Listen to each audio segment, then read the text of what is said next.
It's time for us to expand. What is going on, miners, and welcome back to the Hobbyist Miner channel. Well, it is eerie in here. I have everything powered off right now to really record today's video, then we'll get everything powered back on and get it up and running. But as the title says, it's time to expand. So it's crazy to think that this shed here is not even a year old. It went live in August of 2023. And we're not even a year old and we're already ready to expand. So this here, do a quick little swing around here, is my ASIC mining shed. I partnered with my Mr. Electrician. This is actually at his house, and we renovated this old shed. It's about a 12 by 12 shed into our, well, crypto mining shed. As you can see, supporting most of our ASIC miners here. And well, I'll be honest with you, we've maxed out our power. So right here, we have a 150 amp sub panel running and trenched out to the house. If you guys haven't seen it, I have a whole series on this shed, boatloads of videos, 20 plus videos on everything we've done to this shed to get this up and running. But we've maxed out our 150 amps. And so, well, we have a decision to make. Do we find another location, which is super difficult, or do we expand? And well, we started the journey of talking to the power company.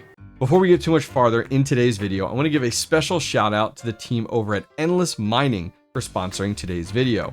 I've had the pleasure of getting to know Augustin very well over the last few years and have met him in person at Mining Disrupt 2023.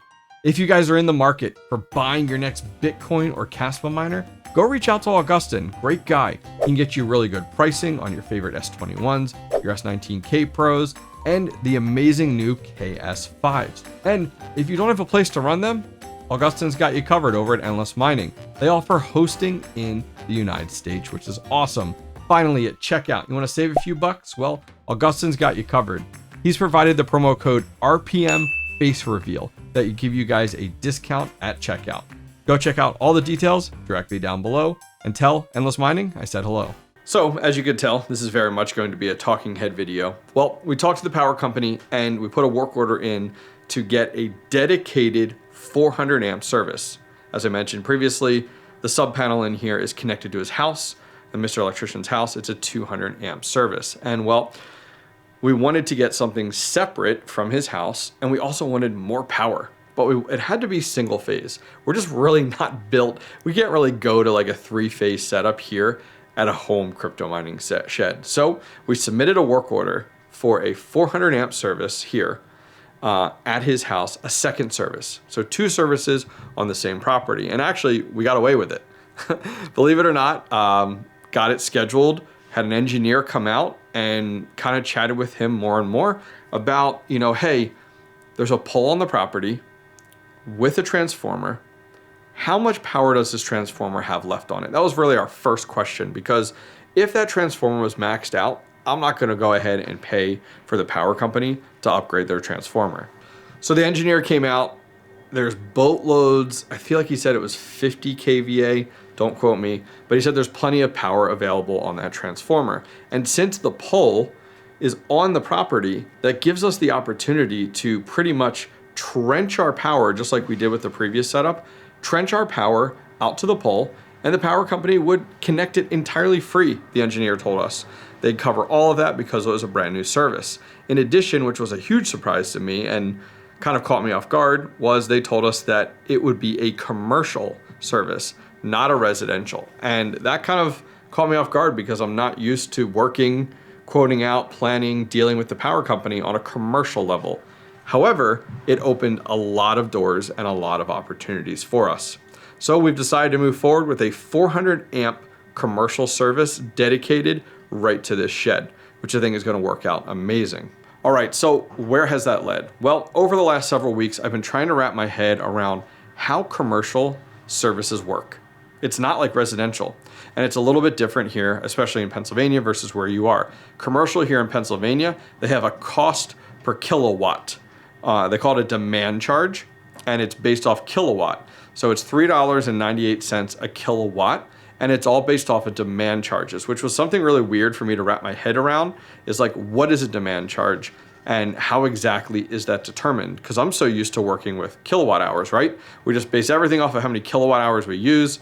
Well, that's not the case here. So based off of doing some calculations and how things will work out, it's going to be a couple $100 for our demand charge. Okay, not bad. But then on the opposite side in Pennsylvania, we have a supply side. And based off of what we're expecting to use, about 50,000 kilowatt hours a month is what we're estimating. Give or take, doing some math there, we're really going to have to see where we end up.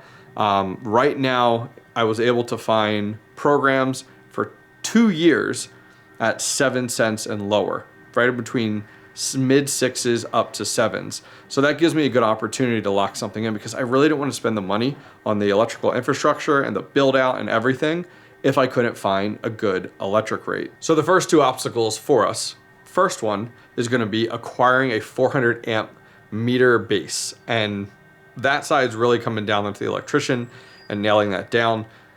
These things are very hard to come by, and the prices are very expensive. Everything I've found ranging from $1,000 up to $2,100 to $2,400 total. So that's going to be a game we're going to have to play, hoping to bring that down in cost. Sorry, my arm's getting tired holding the camera. The second one is, what is our time period for connection? So if we do everything and then get it to the pole, how far out are we scheduling? Are we scheduling 8 weeks out, 6 weeks out, 4 weeks out? Because I don't want to take this down, the current shed down, for an extended period of time. In my head, my goal is to take a week off of work. If you guys didn't know, I don't do this full time. Take a week off of work and gut the shed from some of the things that we don't need anymore. We're going to remove out. The rack's going to go, and I'm going to explain this. This is the whole second part of this video. The rack's going to go, pull out the ASIC miners, Ethernet cables all getting pulled out, all of our electrical cable that we had runs getting pulled out. We're pulling out all of our PDUs and all the wiring there, and then we're doing an overhaul over here. So doing all of that back wall's getting removed. So to do all of that, it's like I want to cut down on my downtime. So my goal is literally to put aside a week to flip house pretty much, and to get everything set up and good to go. Realistically, maybe it's a week and a half. You guys know those are going to be long working days, but we'll see what'll happen. So those are kind of 2 outliers right now that I need to nail down, because without having proper timelines, I'm not going to take down my shed that makes several $100s a day and let it sit for weeks at a time. So now let's talk about the changes we have to make in the shed to support 400 amps and 3 times the amount of ASICs. All right, so what's our game plan here? Well, this is at the very tail end of a neighborhood. You can see out there, it's actually cornfields and stuff there, but we're on the tail end corner of a neighborhood. We're up against another business. And if I increase this by double plus, maybe not triple, but double plus the ASICs here, sound is going to be a problem and heat is going to be a problem. Now we've addressed the heat pretty good with the inline fans that we put up top over there, and also the inline fans that we put up top over there. The shed has been running amazing. Now granted, it's only about 60 out now, but it's gotten up to 80 more recently, and we've had no problems with overheating or with heat bundling up at the peak of the shed. But this shed will not handle that much power. We're gonna have 2 sub panels, a 200 amp and a 200 amp packed full. So what do? We got heat to deal with as one, and second, the noise. So even though we're at the end of a neighborhood and the noise is loud with these ASICs outside, I wanna make sure I don't have trouble with the neighbors, and I'm gonna be increasing the amount of ASICs in here. Anywhere between 22, 23, up to 30 ASICs, we'll have to see.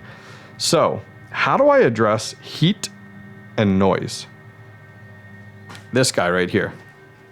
So many of you guys are familiar with some of my early videos I've done with my S19J Pro, my Bitcoin Cannon, I called it. Well, we got some good news coming up. So we have partnered with AC Infinity, we've partnered with Fruit and Associates, and we've partnered with Pivotal Pleb.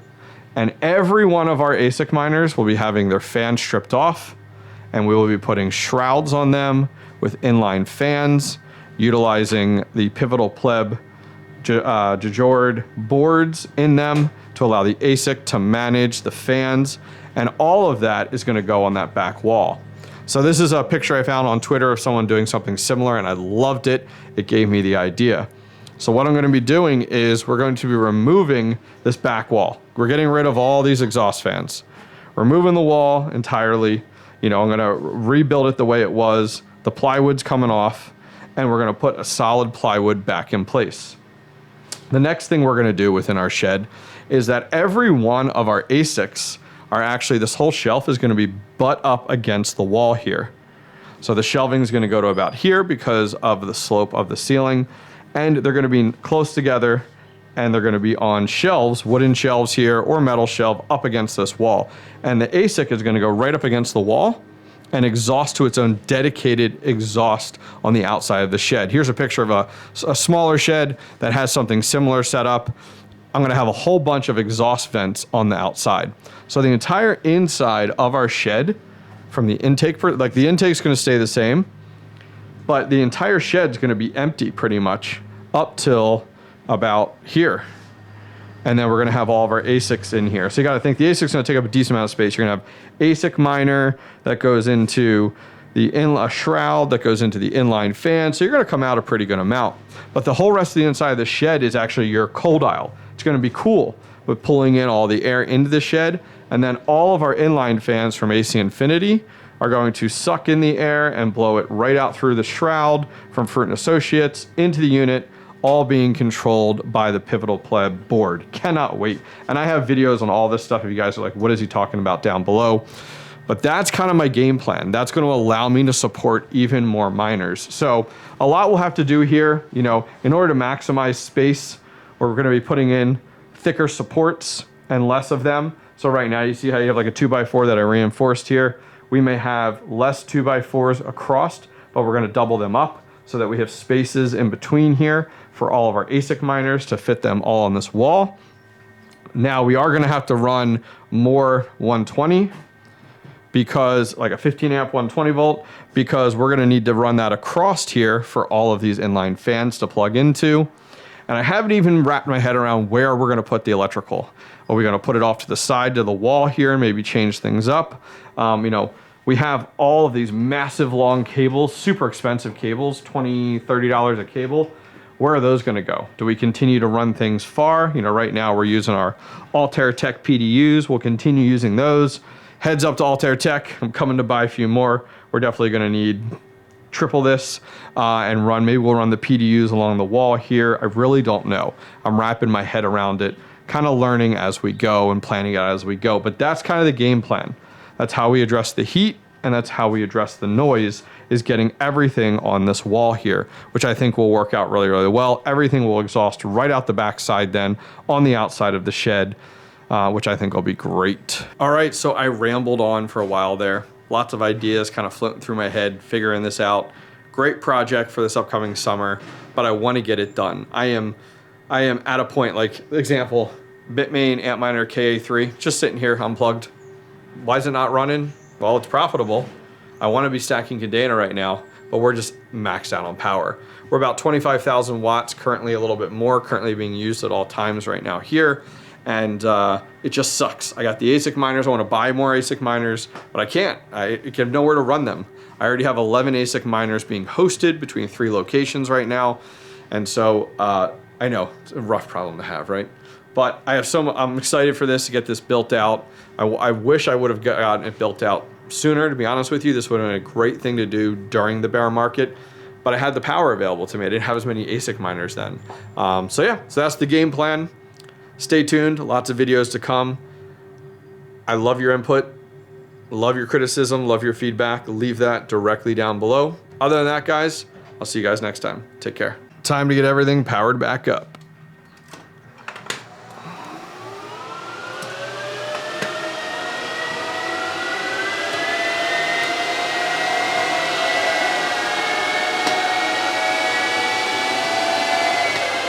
What's up, guys? Sorry to interrupt your video, but want to keep you in the know. So are you new at mining, or you're just looking to step into it?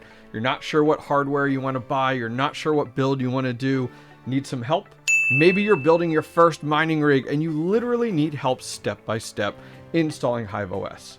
Maybe you're so far away from mining, but you're looking at it and you just need somebody to bounce some ideas off of. Well, I offer one-on-one calls with the community, and I've done boatloads, some really cool ones. I've helped people set up ASIC miners in the Dominican Republic. I've helped someone troubleshoot their very first GPU mining rig. I've chatted with a guy looking to open up a farm and just wanted a sounding board. I've helped someone else build and set up and configure their brand new 𝐋𝐨𝐴 miners. Well, I'm here to help, and I'd love to work with you. If you guys need one-on-one help, I offer it, and I love doing it. So there's a link directly down below to thehobbyistminer.io. Go over there and schedule some time with me. All right, back to the video.